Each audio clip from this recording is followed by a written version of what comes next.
Cenjene dame, dragi gospodje, ljubitelice in ljubitelji prve lige Telemach, prisrčen pozdrav v družbi Sportkluba. Pred nami je še zadnja tekma 32. kroga. Na Bonifiki se bosta pomerila Koper in Bravo. Gre za obračun, ki bi že lahko odločil tudi bitko za četrto mesto. Bravo je trenutno četrti, Koper peti, ločijo vsega točka, vsekakor bo zelo napeto.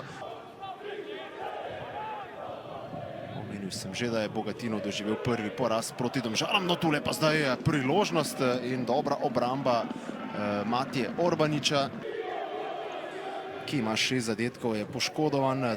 Jelenič s 5 goli pa na klopi. Tule zdaj priložnost prav za Poplatnika, Koprivec na pravem mestu. Spet proti bližnji vratnici, Jakšič je dobil skok, žogo je ukrutil Koprivec. Kavčič, pri žogi je Pečar do strela in kakšna obramba Koprivca!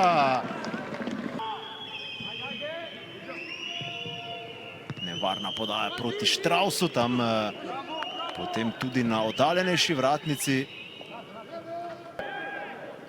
7-4 za Bravo, ki je v novem napadu. Poplatnik, atraktivna poteza Poplatnika, vendar potem Pečar čez gol.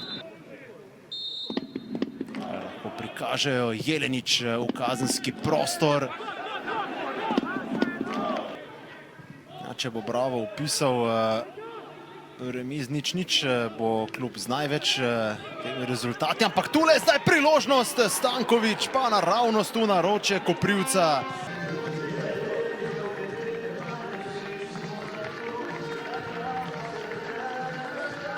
Oliver Bogatinov, kot smo pričakovali, težka, zahtevna tekma, veliko duelov. Videli smo, da ste načeti, da je ekipa načeta.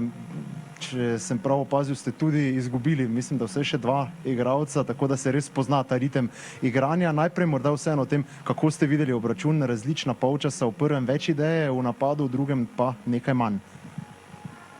Ja, menjave so bile več ali manj prisiljene v stilu poškodb, tako da ja, pokamo po šivih. Ampak zažali smo nič. Pozitivno je to, da nismo prejeli gola. Priložnosti, ki smo jih imeli, bi lahko tudi zadeli, ampak konec koncev mislim, da je neodločen rezultat popolnoma pravičen. Ja, mi prvi polčas več idej, tudi več nekih polpriložnosti, bolj sveži, drugi polčas pa iz minute v minuto.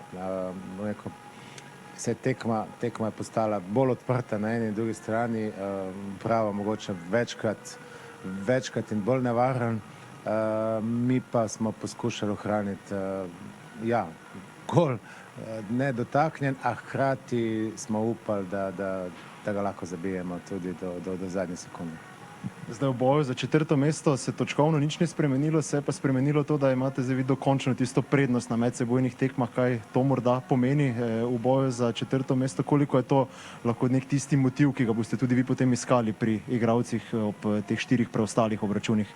Zdaj najprej pauza in počitek za fante. To je v 21 dnevih, zadnjih dnevih, 7 tekem in poznalo se je na igralcih. Žal mi je teh poškodb, del športa so, del našega nogometa. Ja, osvežili se bomo, zadnje 4 tekme pa z idejo ohraniti mrežo nedotaknjeno in to igrivost, ki smo jo kazali v prvem polčasu, poskušati nadgraditi. Oliver, najlepša hvala in srečno. Hvala tudi vam. Aleš Arnolj, tekma s Koprom se je nekako dokazala, da bo takšna, kot je bila, kot sva že govorila pred samim obračunom, kot pokvarjena plošča, pa se ponavljamo pri tem ugibanju, kaj manjka Bravo v zaključku. Danes spet najverjetneje predvsem tista mirnost, ki jo vselej izpostavljamo. Tako, res nam je zmanjkalo kar veliko mirnosti ob koncu. V bistvu tudi malo napačne odločitve pri izbiri zaključka, praktično niso šle te žoge, tudi ne na okvir, ki bi mogli iti. Res smo ustvarili veliko, tam v polčasu smo se vedno bolj dvigovali, po mogoče slabšem prvem delu, samo v tem, da smo imeli preveč kontrole v posesti, nasprotniku v bistvu preveč hranili proti napade, prevečkrat žogo podarjali že visoko pri našem golu. V drugem polčasu to izboljšali, bili bolj konkretni, bolj direktni. Škoda pa res, ker priložnosti so bile lepe, tudi vratar je parkrat odlično posredoval. Mislim, da tudi po strelih v okvir in vse skupaj smo bili boljši. Mislim, da če bi se kam prevesila, da bi se mogla tokrat tekma na našo stran. Je pa res, tako kot sem rekel, da v prvem delu sezone morda nam je kakšna žoga več šla ali pa z manjšim številom strelov smo večkrat odlično realizirali. Tokrat v bistvu potrebujemo še bistveno več strelov, če želimo priti do zaključka, ampak na koncu sezone se potegne črta in ponavadi lestvica ne laže. Boj za 4. mesto pa se nekako odpira, zdaj tudi Mura in Domžale iz ozadja gledajo na to, kar se dogaja med Koprom in Bravom. Koliko morda obžalujete, sploh glede na priložnosti, ker pa ima zdaj Koper vseeno boljši medsebojni izkupiček od Brava, to je lahko odloča na koncu? Ja, veliko tekem je še, kljub vsemu 4 tekme so še do konca, tako da je ogromno pik še v naboru. Mi imamo neko prednost pred temi zasledovalci in pa pred Koprom, ampak ves fokus je na igrišču, na naši igri, na tem, da poskušamo biti čim bolj natančni izvedbi našega plana, ker preprosto se s tem lahko samo obremenjujemo z štetjem točk. Res je, da ni nekega pritiska, ampak mi želimo svoj cilj do konca sezone doseči. Najlepša hvala in srečno. Hvala. Peter Petriško, zelo zahtevna tekma z Bravom na koncu, 0:0, veliko borbe. Kaj pa je morda manjkalo Kopru v napadu, da bi prišli do gola? Da, dosta teška utakmica. Oni su dosta kompaktni bili, bilo je teško to zaprobijati. U zadnjoj trećini nam je falilo neki završni pas, viša koncentracije i na kraju završnica. Kažem, dosta teška utakmica, bodovna razlika je minimalna. Tako da, eto. Oliver Bogatino, zdaj nov trener, dobivate jasno priložnosti, se pa 11-terica kar veliko spreminja. Kako vi to spremljate, kako je igrati, ko se toliko spreminja, pa ko je toliko igralcev poškodovanih? A da, novi trener, bez obzira što je novi trener, koji god trener je dokazivanje, uvijek borba za minute i to što se dobije mora se koristiti da bi se dobila opet prilika. Evo, za mene novi klub i evo, ovdje mi je stvarno dobro, dokazujem se, radim na sebi, klub mi daje šansu, tako da, eto, drago mi je što dobijam prilike i nadam se da opravdavam te minute. Najlepša hvala in srečno. Hvala vama. Neman Jakšič, zelo borbena predstava v obrambi, kar veliko duelov, ko ste se morali boriti za žogo, zaustavljali napadalce. Kako ste sicer sami videli tekmo? Trener je izpostavil, da ste imeli veliko priložnosti, pa premalo mirnosti v napadu. Kaj ste vi videli?